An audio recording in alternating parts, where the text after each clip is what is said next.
Good morning students. Today I am going to discuss about ABO blood group system. ABO blood group system basically Landsteiner ने discover किया था और mostly जो 80 to 85% population है that is having this ABO blood group system.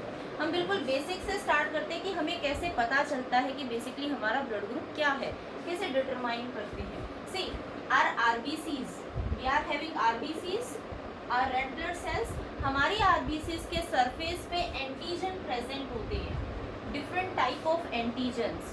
अगर हम blood group system की बात करते हैं so basically two antigens are there, A antigen and B antigen. These are antigens, protein particles. अब RBC के सरफेस पे कौन सा एंटीजन प्रेजेंट है? If suppose A antigen is present, तो हम बोलते हैं the individual is having blood group A. और अगर सरफेस पे एंटीजन B है तो इंडिविजुअल का ब्लड ग्रुप क्या होगा? B होगा. सो सिंपली एंटीजन इंडिविजुअल की RBC के ऊपर कौन सा एंटीजन प्रेजेंट है उसके बेसिस पे हम बताते हैं कि इंडिविजुअल का ब्लड ग्रुप कौन सा होगा. अगर हम ब्लड ग्रुप की बात करें, ABO blood group system, ABO blood group system में we are having 4 blood groups.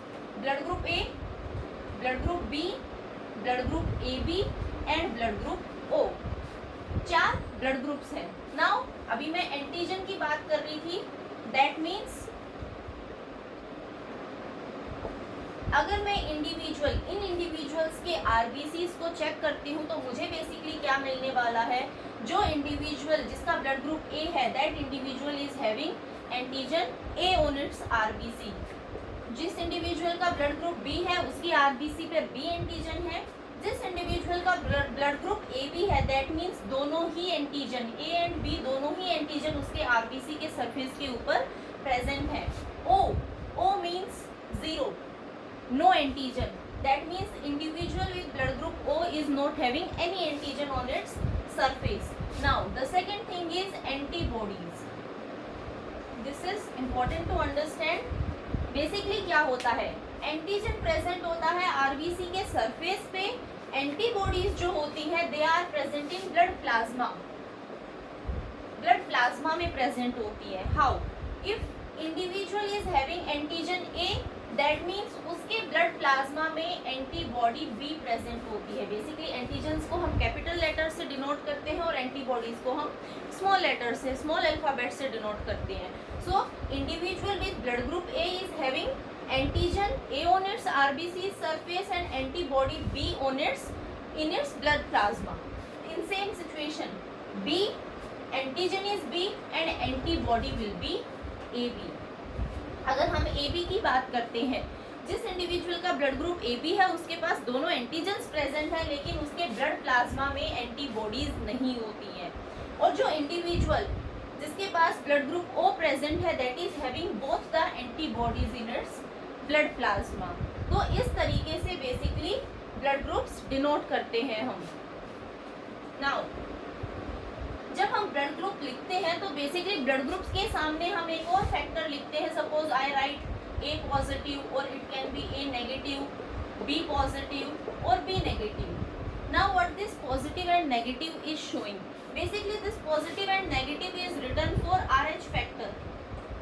जैसे एंटीजन्स प्रेजेंट होते हैं RBC के सरफेस पे, बिल्कुल वैसे ही एक और फैक्टर प्रेजेंट होता है जिसको हम बोलते हैं RH फैक्टर. नाम RH लिखा गया है बिकॉज इसको सबसे पहले आइडेंटिफाई किया गया था रिसस मंकी में.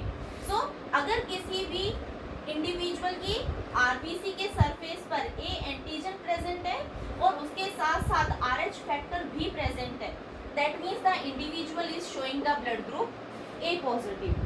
अगर इंडिविजुअल की RBC के ऊपर A and B both antigens are present, along with that RH factor is present, then the blood group will be A positive. अगर A antigen present है लेकिन RH factor present नहीं है, that condition will be known as A negative. तो इस तरीके से हम blood groups शो करते हैं. It can be positive और it can be negative. अब इन दोनों में से हम ये देखना चाहिए हम कि कौन से ब्लड ग्रुप को कौन से इंडिविजुअल की बॉडी में ट्रांसफ्यूज कर सकते हैं. So what will happen? Suppose अगर एक इंडिविजुअल A है, दैट मीन्स ब्लड ग्रुप उसका A है एंड उसको ए बी ब्लड ग्रुप का है उसकी बॉडी में ट्रांसफ्यूज करना है तो बेसिकली क्या होने वाला है, दैट मीन्स इस इंडिविजुअल के पास ए एंटीजन प्रेजेंट है और बी एंटीबॉडीज प्रेजेंट है। यहाँ वाला जो इंडिविजुअल है उसके पास भी ए एंटीजन प्रेजेंट है। दैट मीन्स जब यहाँ से हम इसकी बॉडी में ब्लड को ट्रांसफ्यूज करेंगे तो यहाँ पर एंटीबॉडीज प्रेजेंट नहीं है और ए एंटीजन प्रेजेंट है। दैट मीन्स ये इसको फॉरेन पार्टिकल की तरह ट्रीट नहीं करने वाला है क्योंकि उसके खुद के सरफेस पर ए एंटीजन प्रेजेंट है। दैट मीन्स इस इंडिविजुअल का इम्यून सिस्टम एक्टिवेट नहीं होगा। सपोज अगर मैं इस ए इंडिविजुअल की बॉडी की से ब्लड निकालकर ओ इंडिविजुअल जो ब्लड ग्रुप जिसका ओ है उसकी बॉडी में ट्रांसफ्यूज करती हूँ तो बेसिकली क्या होगा, ए एंटीजन इसके पास प्रेजेंट है लेकिन यहाँ पर कोई भी एंटीजन नहीं है। तो जब ये एंटीजन यहाँ पर एंटर करेगा तो इस इंडिविजुअल की बॉडी उसको as a foreign substance treat करेगी। दैट मीन्स उसका इम्यून सिस्टम एक्टिवेट होगा। इम्यून सिस्टम में एंटीबॉडीज फंक्शन करती हैं एंड इट विल एक्ट और इसकी वजह से बेसिकली होता है क्लॉटिंग ऑफ द ब्लड और इंडिविजुअल उस ब्लड को एक्सेप्ट नहीं करता है। तो जब भी ब्लड ट्रांसफ्यूजन किया जाता है तो बेसिकली हम ब्लड ग्रुप की मैचिंग करते हैं और उसके बाद ही ब्लड ग्रुप को ट्रांसफ्यूज करते हैं। अगर हम इन चारों ब्लड ग्रुप्स की बात करते हैं तो बेसिकली इसमें से जो ए बी ब्लड ग्रुप होता है that is known as universal acceptor. इसको हम बोलते हैं यूनिवर्सल एक्सेप्टर। दैट मीन्स ये इन सबसे ब्लड ग्रुप को एक्सेप्ट कर सकता है। सिंपल रीजन है उसके पीछे, अगर हम ए इंडिविजुअल का ब्लड ग्रुप उसको देते हैं तो ए एंटीजन उसके पास प्रेजेंट है। दैट मीन्स उसका इम्यून सिस्टम एक्टिवेट नहीं होने वाला है। अगर हम उसको बी इंडिविजुअल की बॉडी से ब्लड ग्रुप इंड्यूस करते हैं तो भी उसके पास बी एंटीजन प्रेजेंट है, यहाँ पर भी इम्यून सिस्टम एक्टिवेट नहीं होगा। और अगर हम ओ इंडिविजुअल ब्लड ग्रुप जिनका ओ है वहाँ से ब्लड को ट्रांसफ्यूज करते हैं, यहाँ पर कोई भी एंटीजन नहीं है। दैट मीन्स ये भी इसके इम्यून सिस्टम को एक्टिवेट नहीं करेगा। और अगर हम ए बी इंडिविजुअल की बॉडी से ही इसको ब्लड ट्रांसफ्यूज करते हैं तो भी उसका इम्यून सिस्टम एक्टिवेट नहीं होगा। तो ये चारों ही blood group A B blood group को ब्लड ट्रांसफ्यूज ब्लड डोनेट कर सकते हैं, इसलिए मैंने लिखा that it is the universal acceptor. जो ओ ब्लड ग्रुप वाले इंडिविजुअल्स होते हैं basically they are known as universal donor. उन्हें हम यूनिवर्सल डोनर बोलते हैं। दैट मीन्स ये बाकी के जितने भी ब्लड ग्रुप्स हैं उनमें अपना ब्लड ट्रांसफ्यूज कर सकते हैं। रीज़न इज इनके पास एंटीजन नहीं है।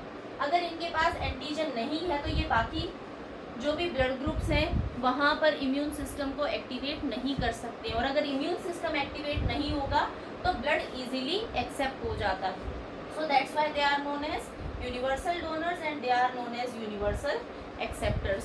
So this is how blood groups are present. Remember the antigens that are present in different type of blood groups and the antibodies that are present in different type of blood groups. अगर हम RH factor की बात करें तो yes, immune system is can be activated by this RH factor also. Suppose एक positive individual के blood group को हम एक नेगेटिव इंडिविजुअल के बॉडी में ट्रांसफ्यूज कर रहे हैं तो जो हमारा RH फैक्टर है that can also induce the or that can also accelerate the immune system of the individual.